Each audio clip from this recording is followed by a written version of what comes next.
Magandang araw o gabi sa iyo, Sir Casper. Ang kwentong ito ay totoo kong karanasan. Ako nga pala si Enrico at ito ang kwento ko. Na mga panahong ito ay isa akong gwardya sa subdivision. Maganda naman ang sahuran ko roon. At sa katunayan nga niyan ay nai-enjoy ko pa ang trabaho ko. Paano ba naman ako hindi matutuwa? Malapit ang dagat roon at matatanaw ang naggagandahang bundok. Maliwalas pa ang kapaligiran, tipikal na itsura ng isang probinsya. Pero nag-iba ang lahat nang magbago ang schedule ko, Sir Casper. Mula sa umaga ay nalipat ako ng gabi. At mula nga nang magbago ang schedule ko, nakakadama na ako ng kakaiba. Paano ba naman kasi? Tuwing gabi ay may namamataan akong malalaking ibon sa himpapawid. Oo, halos kasing laki ng tao. Hindi ko alam kung ano ang mga iyon, pero sa tuwing nakikita ko ay kinikilabutan ako. Hindi ko kasi makita ng mas maayos dahil malayo ang mga ito. Kaya naman naghahanap ako ng tiyempo kung paano makita ng mas malapitan ang mga nilalang. Hanggang sa isang araw, day off ko nito, kaya nakausap ko si Lolo. Natanong ko sa kanyang tungkol roon, Sir Casper. Ang sabi niya, malakas ang kutob niya na isa itong aswang. Papaano ho ninyo nasabing aswang iyon, Lo? Tanong ko sa kanya. Simple lang. Hindi ba't sabi mo halos kasing laki ng tao at may pakpak? Walang duda. Ganun iyon. Kung ganoon, may posibilidad ba na umatake sila sa mga tao? Muli kong tanong. Oo, Apo. Lalo na kapag matsyetsyempuhan nila na mag-isa ang tao na iyon. Tugon ni Lolo. Dito ako napaisip, Sir Casper. Mabuti na lamang meron akong palaging dalang baril sa oras ng jote. Ako yung tipo ng tao na kapag meron ng hawak na armas, hindi matatakot sa kahit ano paman. Hanggang sa sumapit muli ang oras ng aking duty. Pero hindi ko na muli pang nakita ang mga nilalang sa himpapawid. Mabuti na rin iyon para matiyak ko ang aking kaligtasan. Kaysa naman sa gabi-gabi silang masisilayan, hindi ba? Hanggang sa dumating ang isang araw, merong lumapit sa akin na isang magandang babae. Saan nga ba yung tirahan ng mga Mendoza? Tanong nito sa akin. At dahil alam ko naman ang tungkol roon, binanggit ko sa kanya. Sandali, ma'am. Pwede bang malaman ang pangalan ninyo? Ano pong kailangan ninyo sa mga Mendoza? Tanong ko rito. Bibisitahin ko lang naman sila. Ang pangalan ko ay Mariana. Kamag-anak ko sila. Sige po, ma'am. Tatawagan ko lang ho sila sa telepono para bigyan sila ng impormasyon. Tugon ko sa kanya at iyon nga ang bagay na aking ginawa. Pinayagan naman siya ng mga Mendoza. Kaya pinapasok ko na siya sa gate ng subdivision. Sir Casper, habang pinagmamasdan ko siyang naglalakad, nakita ko mula sa anino niya na parang iba ang korte nito. Sobrang haba ng buhok, kuba, at napakatulis ng tenga. Parang hindi siya yung nasa anino na yon. Mabuti na lamang ay nakita ko ang kaibigan kong si Jefferson. Siya muna ang pinabantay ko sa guardhouse. Samantalang ako naman ay sinundan ang babae na iyon. Uusisain ko lang kung ano ang gagawin nito. Parte na rin kasi ito ng trabaho ko bilang gwardya. Sinundan ko nga siya at napansin ko na may inilalabas ito sa kanyang bulsa. Unang tingin ko ay akala ko ay ointment lang. Mabuti na lamang ay malinaw pa ang mga mata ko dahil nang tignan ko pa ng maigi. Isa pala itong bote ng langis na maliit. Kaya sa loob-loob ko, ano kaya ang gagawin niya sa bagay na iyon? Nang nasa tapat na siya ng tahanan ng mga Mendoza, nagpapahid na ito ng langis. Dito na ako nagduda, kaya naman nilapitan ko na ito. Miss, diyan na nga po ang bahay ng mga Mendoza. Sinundan ko lang kayo para siguraduhin kung narating niyo na ba ang bahay nila. Pagdadahilan ko rito, Ngunit ang totoo ay kinausap ko lamang siya para hindi niya matuloy ang kanyang binabalak. Kahit natatakot ako ay pinilit kong gampanan ang trabaho ko. Tsaka may baril naman ako. Kaya wala akong dapat na ipag-alala sa tiyak na magaganap. Kinabakasan ko naman na parang nagalit ito sa aking ginawa.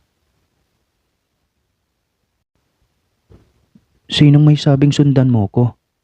Tarantado kang gwardya ka. Galit na galit nitong pahayag sa akin. Wag na po kayong magalit. Ginagampanan ko lang ho ang trabaho ko. Ginagampanan? Makaalis na nga sa lugar na ito. Wika ni Mariana at kitang-kita ko na parang nanlilisik ang mga mata nito. Ginagampanan? Makaalis na nga sa lugar na ito. Wika ni Mariana at kitang-kita ko na parang nanlilisik ang mga mata nito. Bahagyaring lumalim ang kanyang boses. Agad namang umalis ang babae na may sama ng loob sa akin. Hindi ko na sinundan pa at pagkasabihin ay stalker ako. Pinauna ko siya at nang matansya ko na nakalabas na siya ng subdivision, doon lamang ako bumalik sa guardhouse. Natanong ko si Jefferson kung nakalabas na ba ang babae, pero nagulat ako sa kanyang naging sagot. Yung sinundan mo kanina? Kaya mo ako pinagbantay dito? Di ko pa siya nakikitang lumabas, tol. Bakit aalis na ba agad siya dito sa subdivision? Pero tol, ang ganda niya. Yun rin ba ang isa sa dahilan kaya mo siya sinusundan para pormahan mo? Napailing na rin ako sa pahayag ng mokong na ito. Palibhasa, wala siyang kaalam-alam kung bakit ko iyon sinusundan. At sa hindi malamang dahilan ay napatingalaan na lang ako sa himpapawid. Nagulat ako sa aking nasilayan. May namataan ulit ako roon na isang napakalaking ibon. Dito ako nahulog sa malalim na pag-iisip. Hindi kaya nagbagong anyo ang babaeng iyon bilang aswang. Sige tol, maraming salamat sa pagbabantaya. Ang tanging naging tugon ko na lamang kay Jefferson. Ikaw naman tol, malihim ka na. Hindi mo na sa akin sinasabi kung liligawan mo ba yung babaeng iyon. Kasi kung hindi mo siya liligawan ay ako na lang ang manliligaw. Huwag tol. Huwag mo nang tangkain pa na ligawan ng babaeng iyon dahil isa siyang aswang. Pagtutol ko sa kanya. Napailing siya habang nagsasabing, sus nako, sinasabi mo lang iyan dahil natatakot kang maagaw siya. Nakakatawa ka talaga tol. Hindi totoo ang mga aswang. Tsaka ano ng taon ngayon? 1995 na. Modernong-moderno ng panahon. Babanggitin ko pa sana sa kanyang totoo kung bakit ko nasabi na aswang si Mariana. Pero bigla na lang itong umalis. Dahil dito ay hindi ko na naipaliwanag sa kanya ng maayos. Samantala, nang matapos na ang duty ko, tinungo ko ang bahay ng mga Mendoza. Kahit nasagutan nila kagabi sa telepono na kakilala nila si Mariana, inulit ko yung katanungan na iyon sa personal. Wala kaming sinagot sa telepono kagabi. Wala mang tumawag sa amin sa oras na yon. Tsaka wala kaming kakilalang Mariana. Wala kaming kamag-anak na ganun. Kahit nga kaibigan, ang pangalan ay Mariana ay wala rin eh. Pahayag sa akin ng matandang babae na itago na lang natin sa pangalang Liwayway. Nahiwagaan naman ako dahil sa pagkakatanda ko. May nakausap talaga ako sa telepono at nagsasabing papasokin si Mariana. Ganon kasi ang patakaran sa subdivision na binabantayan ko. Kapag may tagalabas na gustong bumisita, kinakailangan mo nang tumawag ang gwardya sa residente ng lugar at sa kanila hihingi ng permiso kung dapat bang papasukin ito.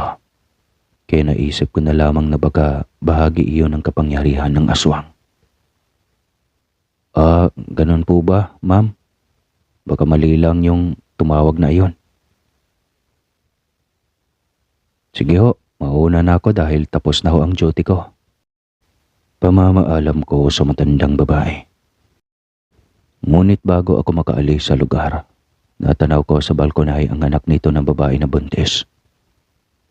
Dito ko napagtanto na baka ito yung sadya ng aswang na yon. Kaya sa loob-loob ko ng mga oras na yon, kinakailangan kong pag-igtingin ang kaligtasan ng mga residente sa binabantayan kong subdivision para wala sa aking maisisisi ang mga nakatira roon. Maayos akong magbabantay sa oras ng aking duty. Samantala, sa pag-uwi ko sa tahanan, natanong ko uli ang bagay na iyon kay Lolo. Lo, may ganun po bang kakayahan ng mga aswang? Yung parang gumagawa sila ng ilusyon? Abay, oo apo. Eksperto sila sa ganyan. Kaya kung gusto mong malaman ang totoo, siguraduhin mo muna kung hindi yun isang panlilin lang.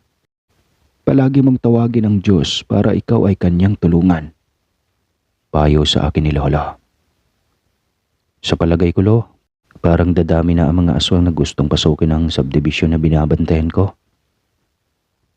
Meron akong paraan dyan, apo. Gusto mo bang magpatulong sa mga kaibigan ko? Sir Casper, nagtaka naman ako sa kanyang inihayag. Kaibigan? Sino-sino ho ba ang mga kaibigan ninyo, Lo? Tanong ko sa kanya. Meron naman siyang mga bagay na ipinagtapat sa akin. Meron akong mga kaibigan na 3 duwende. Hawakan mo lang ang kulay puting bato na ito. Palagi ka na nilang susubaybayan sa kapahamakan.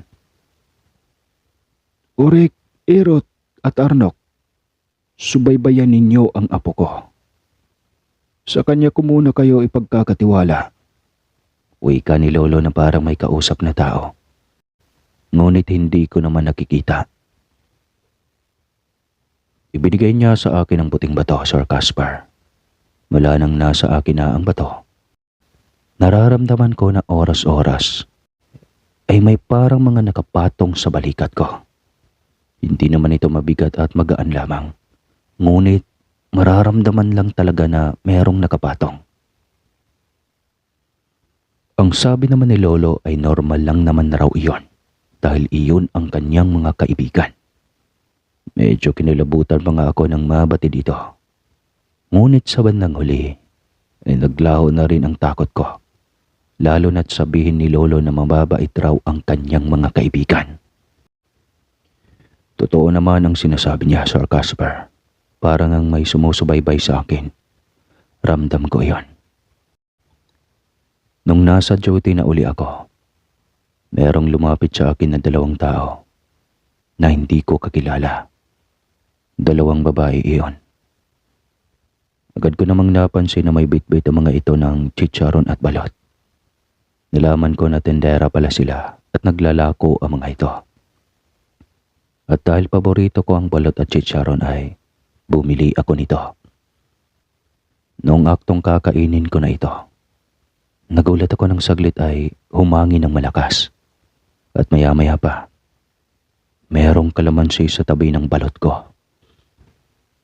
Para namang may bumubulong sa kaliwang tenga ko na maliit na boses.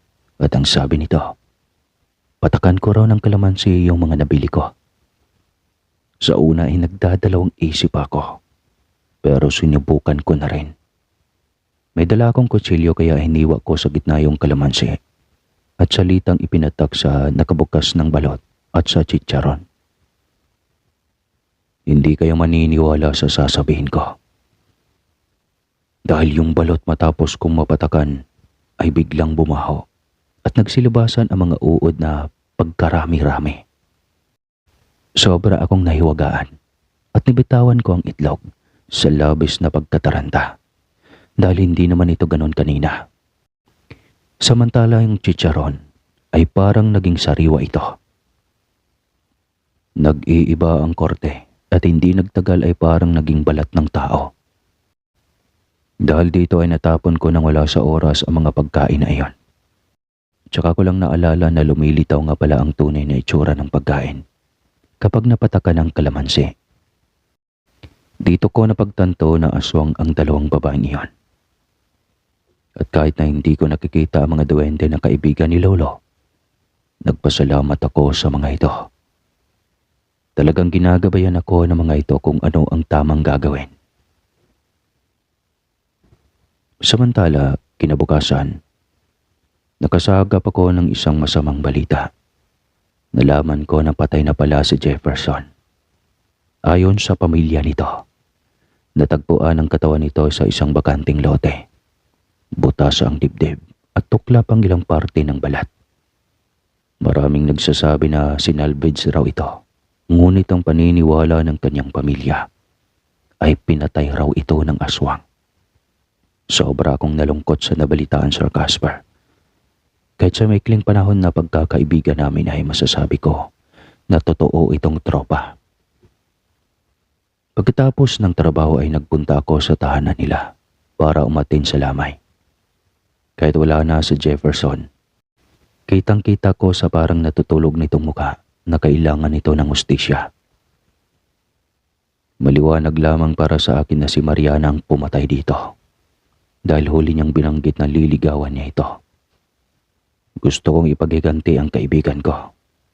Kaya nga lang ang problema, saan ko kaya matatagpuan si Mariana? Natanong ko naman kay Lolo kung ano ang dapat na gawin. Ang sagot niya ay kung bakit hindi ko raw tanungin sa mga kaibigan niya. Kaya iyon nga ang aking ginawa.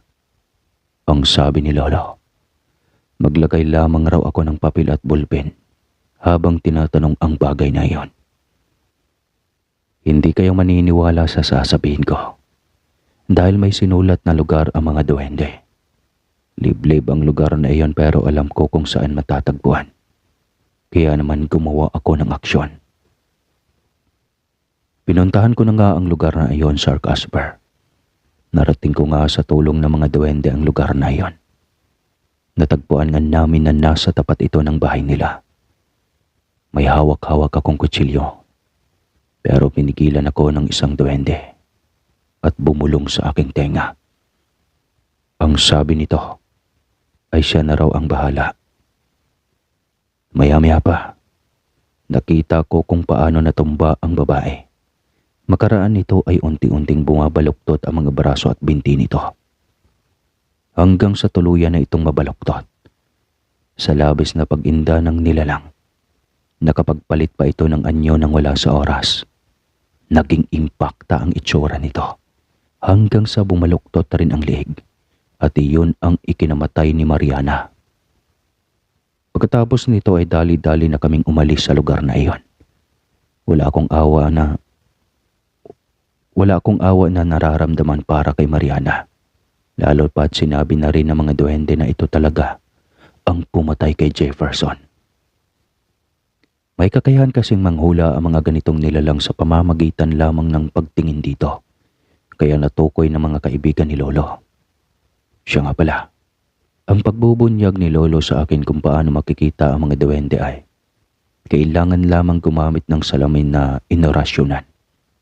Tinuro naman sa akin ni Lolo kung paano yung dasal para makita sa salamin ang tatlong mga duwende. Nang matandaan ko na ang orasyon ay ginawa ko iyon. Kaya naman nakita ko na ang mga ito sa salamin. Bahagya pa nga akong nagulat, Sir Casper. Bang iba pala ang tunay na itsura ng mga duwende at malayo sa mga napapanood sa telebisyon. Hindi matutulis ang tenga nito. Hindi mahaba ang buhok at walang balbas. Mukha rin naman itong mga tao pero itim na itim ang mga mata at sobrang haba ng ilong. Meron silang makipot na bibig at kulot na mga buhok. Hindi naman nakakatakot ang itsura nila. Nagulat lang ako dahil first time ko na makakita ng ganoong nilalang. Dahil dito, mas lalong naging malapit ang loob ko sa kanila. Hindi na ako naaasiwa pa. Nagpatuloy ako sa pagiging gwardya na palaging nakasubaybay sa akin ang mga duwende. Hanggang sa meron na namang dumating na mga kaaway. Dumating na naman ang dalawang babae na nagbebenta ng balot at chicharon. Umakto naman ako na bibili ng kanilang paninda. Nang matapos kong bumili ay bumulong na ako sa mga duwende kong kaibigan sa mga dapat gawin ng mga ito. Maya-maya pa, nasilayan ko kung paano bumaluktot ang mga kamay ng dalawang babae. At dahil sa labis ang mga itong nasasaktan, hindi nila mapigilan ang kanilang pagbabagong anyo bilang isang impakta. Nilapitan ko ang mga ito at binantaan. Ano, magpapatuloy pa rin ba kayo sa pagbebenta ng balot na may laway ninyo? Dahil kung uulitin niyo pa ito, hindi na ako mag-aatubiling patayin kayo. Hindi na po. Parang awa niyo na po. Tanggalin niyo na ang pagkakabaluktot ng aming mga braso. Halos sabay nilang pagmamakaawa sa akin, Sir Casper. Suminyas ako sa mga kaibigan na itigil na ang pagpaparusa sa mga ito. Hanggang sa inalis na nga nito ang kapangyarihan na pahirapan ang dalawa. Pero hindi ko inaasahan na lulusob sa akin ang mga ito. Mabuti na lamang ay sinagip ako ng mga kaibigan ko. Gumamit sila ng mahika at pinakilos nila ng kusa ang paa ng mga ito. Wala silang kalaban-laban sa mataas na antas ng mga kaibigan ko. Tumapat sila sa maraming sasakyan at inararo sila ng isang malaking truck. Sakto kasi na maraming truck na dumadaan doon kapag gabi na o lumalalim ng gabi. Kaya ang lumalabas na sanhi ng kanilang pagkamatay ay ang pagpapatiwakal. Hindi ako nakonsensya sa nangyari sa kanila, Sir Casper, dahil kung patuloy silang mabubuhay, tiyak na marami silang mahahawa ang tao. Magmula nang mangyari iyon ay wala nang gumagambala ng mga aswang sa lugar namin. Kung meron mang aswang pa na natitira, umiiwas na ito sa lugar namin. Marahil ay natatakot na silang mapatay ng mga kaibigan kong duwende. Sa ngayon po, Sir Casper, wala na si Lolo. Kaya talagang nasa pangangalaga ko na ang mga kaibigan na duwende niya. Siyempre, nasa akin pa rin ang puting bato na naging ugnayan namin ng aking mga kaibigan. May sariling pamilya na rin ako sa ngayon at malalaki na ang mga anak ko. Hindi na ako gwardiya ngayon dahil senior citizen na ako at retirado na. Ang tanging libangan ko na lamang ay ang pag-aalaga sa aking mga apo at syempre, ang palaging pagbanding namin ni Mrs. Hanggang dito na lang po ang kwento at lubos na nagpapasalamat, Enrico ng Pilipinas!